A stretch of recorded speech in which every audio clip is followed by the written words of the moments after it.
Hello friend, আমি Mohammad Nadim. All টিউটোরিয়ালসে আপনাদের সবাইকে স্বাগত। আশা করি আপনারা সবাই ভালো আছেন।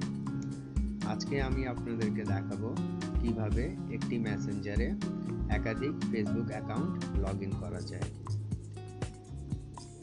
তো তার জন্য আপনারা মেসেঞ্জারের আপডেট ভার্সন ডাউনলোড করে নেবেন। ডাউনলোড করার পর মেসেঞ্জারটি ওপেন করবেন। এই যে ওপেন হয়ে গেল। এখান থেকে আপনারা সেটিংয়ে যাবেন। সেটিংয়ে গিয়ে আপনারা এখানে দেখেন অ্যাকাউন্টস, এখানে ক্লিক করবেন।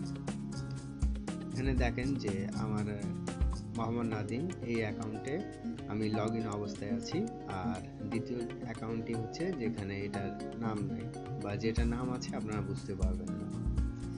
তো এখান থেকে আপনারা উপরে দেখেন যে একটা প্লাস চিহ্ন দেওয়া আছে, এখানে আপনারা ক্লিক করবেন। ক্লিক করার পর এখানে আপনারা নিজের ইমেল বা ফোন নাম্বার বা এখানে আপনারা একটা পাসওয়ার্ড দিবেন। পাসওয়ার্ড দেওয়ার পর আপনারা এখানে যে টিক চিহ্ন দেওয়া আছে এটা আপনারা সরাই দিবেন। তারপর আপনারা ওকে করে দিবেন।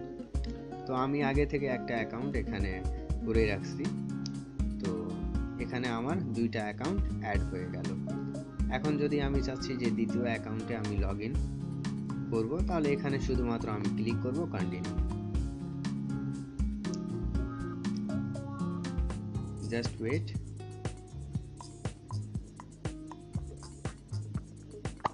এই যে লগ ইন হয়ে গেল, কন্টিনিউ করে দিলাম।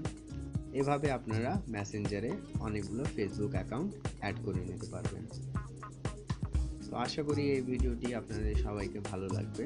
যদি ভালো লাগে তাহলে অবশ্যই আপনারা লাইক করবেন, কমেন্ট করবেন এবং সাবস্ক্রাইব করবেন, এবং ভিডিওটি আপনারা বেশি বেশি করে শেয়ার করবেন।